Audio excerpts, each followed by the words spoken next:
দক্ষিণ লেবাননে সংঘাত নিয়েছে নতুন এক মোড়। ২৬ বছরে প্রথমবারের মতো লেবাননের লিটানি নদী অতিক্রম করতে সক্ষম হয়েছে বর্বর ইসরায়েলি বাহিনী। এখন তাদের লক্ষ্য বলে মনে করা হচ্ছে দক্ষিণ লেবাননের গুরুত্বপূর্ণ শহর নাবাতিয়ে। লেবাননের সেনাবাহিনীর জ্যেষ্ঠ সূত্রগুলো জানায় ইসরায়েলি সেনারা লিটানি নদী অতিক্রম করেছে। ২০০৬ সালের যুদ্ধের পর এই প্রথমবারের মতো এমন ঘটনা ঘটল। এই নদীকেই দীর্ঘদিন ধরে নিজেদের অনানুষ্ঠানিক বাফার জোনের সীমারেখা হিসেবে বিবেচনা করে আসছে ইসরায়েল। লেবাননের সামরিক সূত্রের বরাতে তুরস্কের রাষ্ট্রীয় সংবাদ সংস্থা আনাদুলু জানায় এই তথ্য।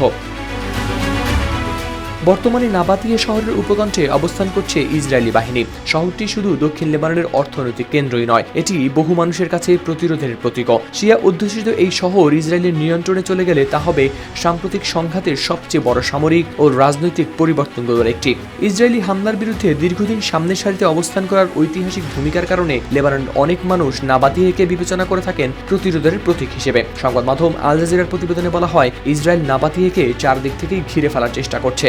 বিশ্লেষকদের ধারণা, হিজবুল্লাহর প্রতিরক্ষা লাইন ভেঙে দক্ষিণ লেবাননকে পশ্চিম বেকা উপত্যকা থেকে বিচ্ছিন্ন করাই তাদের উদ্দেশ্য।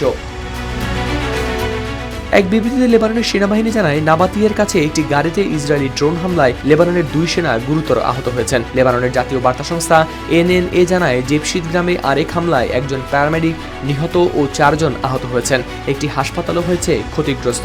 অন্যদিকে ঐতিহাসিক বৌফোর দুর্গের আশেপাশেও বিমান হামলা ও গোলাবর্ষণ চালিয়েছে ইসরায়েল। সীমান্ত থেকে প্রায় ১৫ কিলোমিটার দূরের এই দুর্গটি কৌশলগতভাবে অত্যন্ত গুরুত্বপূর্ণ।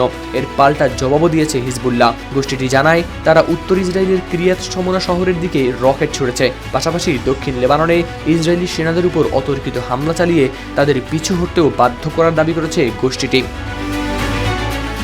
হাওলাদার শামীম, RTV।